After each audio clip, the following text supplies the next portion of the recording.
Hello అండి, నేను మీ doctor Mithilasri, fertility specialist and laparoscopic surgeon.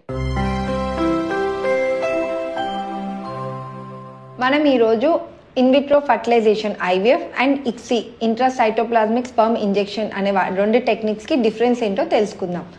ఈ ఐవీఎఫ్ అండ్ ఇక్సీ అనేవి రెండు కూడా two techniques for assisted reproductive technology, అంటే ఏఆర్టీకి రెండు టెక్నిక్స్ అండి. మొదటిగా ఐవీఎఫ్లో ఏం చేస్తాము అంటే ఆడవాళ్ళకి హార్మోన్ ఇంజెక్షన్స్ ఇచ్చి ఎగ్స్ బాగా పెరిగిన తర్వాత వాటిని మనం బయటికి తీసుకుంటాం. ఆ రోజే హస్బెండ్ యొక్క సీమెన్ తీసుకొని వాటిలోంచి స్పర్మ్ని సపరేట్ చేసుకొని ఆ రెండింటిని కూడా అంటే ఎగ్స్ని స్పర్మ్స్ కూడా ఒక కల్చర్ డిష్ అంటే దాంట్లో మీడియాని ప్రిపేర్ చేసుకొని ఆ రెండింటిని అందులో వదిలి వాటిని మనం ఇంకుబేటర్లో పెడతాము.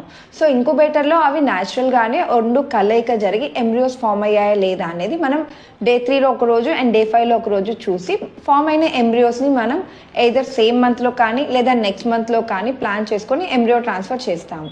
సో కమింగ్ టు ఇక్సీ, ఈ ఇక్సీలో ఏం చేస్తామంటే మనం అలా కలెక్ట్ చేసుకున్న ఎగ్స్ అండ్ స్పర్మ్స్ని కూడా ఆర్టిఫిషియల్గా మైక్రోస్కోప్ కింద పెట్టి మనం ఒక్కొక్క ఎగ్లోకి ఒక్కొక్క హెల్తీ స్పర్మ్ అంటే దాని యొక్క ఆకార లోపాలు ఏమీ లేని ఒక హెల్తీ స్పర్మ్ని సెలెక్ట్ చేసుకొని ఒక్కొక్క ఎగ్లోకి మనం ఆర్టిఫిషియల్గా ఇంజెక్ట్ చేస్తాము. సో అలా ఇంజెక్ట్ చేసిన తర్వాత ఆ కల్చర్ డిష్ని మనము ఇంకుబేటర్లో పెట్టి సేమ్ డే 3 అండ్ డే 5లో ఎంబ్రియోస్ ఎలా ఫామ్ అయ్యాయని చూసుకొని వాటిని గ్రేడ్ చేసుకొని ఆ గ్రేడింగ్ని బేస్ చేసుకొని ఎంబ్రియో ట్రాన్స్ఫర్ అనేది చేస్తాము. Thank you.